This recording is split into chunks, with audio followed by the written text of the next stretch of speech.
step closer. Came our way. There you go.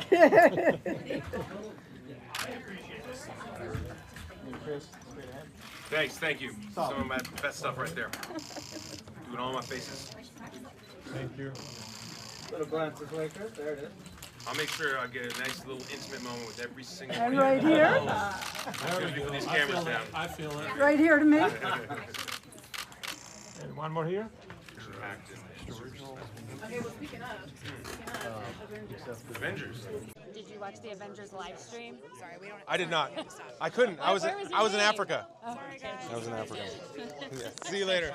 Every bit of evidence that could help to defend myself is thrown right into my face, as is every bit of evidence that could, convict me of this crime. And so, primarily, the film takes place in the chamber of the Mercy Court, but we had to shoot every bit of video that's going to appear in evidence, and one of them is this pretty epic kind of fight sequence that happens in a bar right around the time that my character is being arrested. I'm like a drunken bender, and we choreographed this amazing fight sequence where I get thrown against the wall, and my right ankle smacked into this pole. It was like day 2, and I really hurt my ankle. It was really damaged. It's still pretty damaged. So, it's still a little. I'm at that age now where I'm like, okay, I'm gonna have that forever. That lives there forever. So yeah, there you go. I'm sorry to hear that. That's Well, okay. Here we are. Here we are. We got to leave a little blood on the field. Yeah, for sure. Exactly. You're having me stuck in one location, but I'm surrounded by tens of thousands of videos. Gosh, I don't know.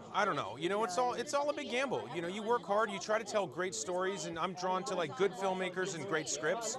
I also have an incredible team that I work with who have far better discernment than I do. My manager Julia has been with me since the beginning. She tends to help me make decisions around what I'm going to do. There's no guarantees. You go out, you take risks, you make big swings, you hope that it connects, and you move forward.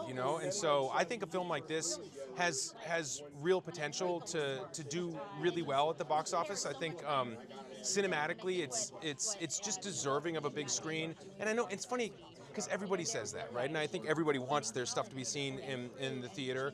And we're in a time right now where there's options to go streaming and there's options to go at the box office. And I think this film specifically, being on IMAX, is going to heighten the experience tremendously. It's visually really stunning. Timur's a real visionary.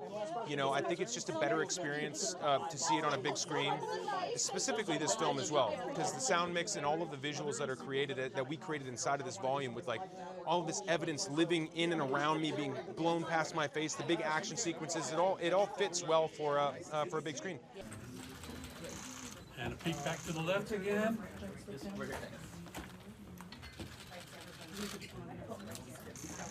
one more time right here, Chris. Bridget.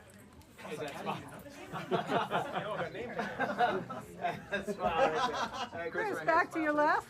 Back to your left.